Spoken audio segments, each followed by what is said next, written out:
Hello friends, welcome to milakitchen and beauticreation. இன்றைக்கி நம்ம டிஃப்ரெண்ட்டாக நம்ம கிச்சனில் ஒரு புளிக்குழம்பு தான் வைக்க போகிறோம். எலும்பு போட்டு சுண்டல் கருணக்கிழங்கு புளிக்குழம்பு தான் வைக்க போகிறோம். எப்படி செய்யலான்னு பார்க்கலாம் வாங்க வீடியோக்குள்ளே. இது வரைக்கும் நம்ம சேனலை சப்ஸ்கிரைப் பண்ணாதவங்க சப்ஸ்கிரைப் பண்ணிக்கோங்க, பெல் பட்டனை கிளிக் பண்ணிக்கோங்க, ஆல் ஆப்ஷனை கிளிக் பண்ணுங்கள். நான் வீடியோ போட்டோடனே உங்களுக்கு நோட்டிஃபிகேஷன் அதை சேரும். எலும்பை வந்து நான் ஒரு 1/2 கிலோ அளவுக்கு வேக போட்டு எடுத்துருக்கேன். அதே மாதிரி சுண்டல் ஒரு 200 கிராம் வேக போட்டு எடுத்து வச்சுருக்கோம். அதே மாதிரி கருணக்கிழங்கையும் வேக போட்டு எடுத்து வச்சுருக்கோம். இப்போ சூப்பரான கருணக்கிழங்கு சுண்டல் எலும்பு போட்டு புளிக்குழம்பு தான் எப்படி செய்யலான்னு நம்ம பார்க்கலாம். இப்போ எல்லாம் வேக போட்டு நம்ம எடுத்து வச்சாச்சு. சுண்டல், கருணக்கிழங்கு, எலும்பு. இப்போ நம்ம செய்ய ஆரம்பிக்கலாம். கருணக்கிழங்கை நம்ம கட் பண்ணி இந்த மாதிரி எடுத்துக்கணும். ஒரு நெல்லிக்காய் சைஸ் அளவுக்கு புளியை வந்து ஊற போட்டு எடுத்துருக்கோம். இப்போ புளியை வந்து நம்ம கரைச்சி எடுத்துக்கலாம் அது தனியாக. அடுத்து நம்ம தேவையான பொருட்களை நம்ம எடுத்து வச்சுருக்கோம்.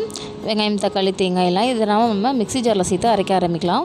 இப்போ சின்ன வெங்காயத்தை சேர்த்துக்கலாம். ஒரு 200 கிராம் அளவுக்கு எடுத்துருக்கேன். அதை வந்து நான் மிக்ஸி ஜாரில் சேர்த்துக்கிறேன். அடுத்ததாக வந்து தக்காளி சேர்த்துக்கலாம். தக்காளி வந்து நல்லா பழுத்த தக்காளியாக ஒரு 4-5 பழம் வந்து நறுக்கி எடுத்துருக்கேன். அதையும் சேர்த்துக்கலாம். இப்போ தக்காளி சேர்த்துக்கலாம். தக்காளிக்கு அடுத்து தேங்காய் ஒரு 2-3 சீல் அளவுக்கு சின்ன சீலாக எடுத்து நறுக்கி எடுத்துருக்கேன். அதையும் சேர்த்துக்கிறேன். அதுக்கடுத்து நான் சேர்க்க போகிறது சோம்பு, சீரகம், மிளகு. இது ஆப்ஷனல் தான், உங்களுக்கு பிடிச்சா சேர்த்துக்கோங்க, இல்லாட்டி நீங்கள் ஸ்கிப் பண்ணிக்கலாம். அடுத்து மசால் பொடி, குழம்பு மசால் பொடி ஒரு 4 ஸ்பூன் அளவுக்கு நம்ம சேர்த்துக்கிறேன். இது வீட்டிலேயே அரைச்ச மசால் தூள் தான். இதை வந்து நல்லா நம்ம மிக்சியில் அரைச்சி எடுத்துக்கலாம். அடுத்து நம்ம பாத்திரத்தை வச்சாச்சு, காஞ்சிருச்சு. இதில் வந்து நல்லெண்ணெயும் கடலெண்ணெயும் சேர்த்து நான் வச்சுருக்கேன், அதை சேர்த்துக்கலாம். ரொம்ப நல்லது. இது 2 எண்ணெயும் சேர்த்து நீங்கள் கலந்துக்கிட்டிங்கன்னா உங்களுக்கு பிடிச்சா இந்த ஃப்ளேவரில் சேர்த்துக்கலாம். அடுத்து தாளிக்க ஆரம்பிச்சிடலாம். சோம்பு, சீரகம், வெந்தயம் எல்லாமே ஒவ்வொரு ஸ்பூன் அளவுக்கு சேர்த்துட்டு இதை நல்லா வறுத்து விட்டுக்கோங்க.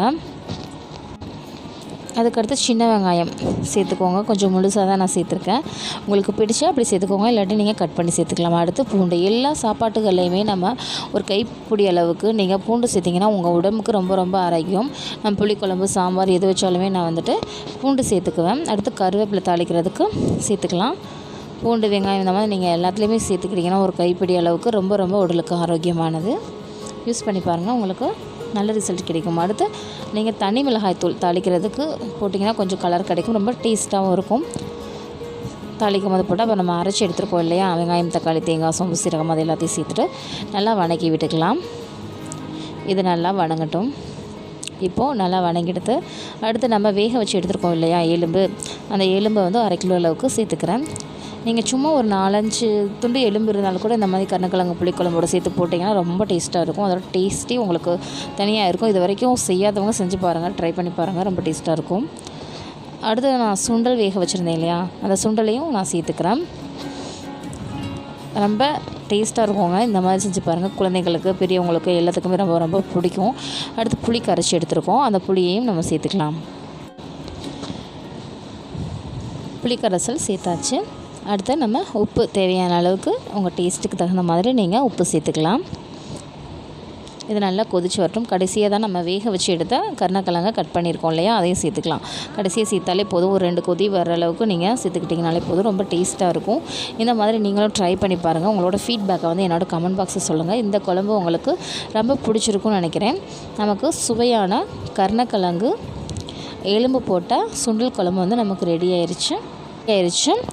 கருணக்கிழங்கு சுண்டல் எலும்பு புளிக்குழம்பு ரெடி ஆயிடுச்சு. இந்த வீடியோ உங்களுக்கு பயனுள்ளதாக இருக்கும்னு நினைக்கிறேன். இந்த வீடியோ உங்களுக்கு பிடிச்சிருந்தா உங்கள் ஃப்ரெண்ட்ஸ்க்கெலாம் ஷேர் பண்ணுங்கள், ஒரு லைக் போடுங்க.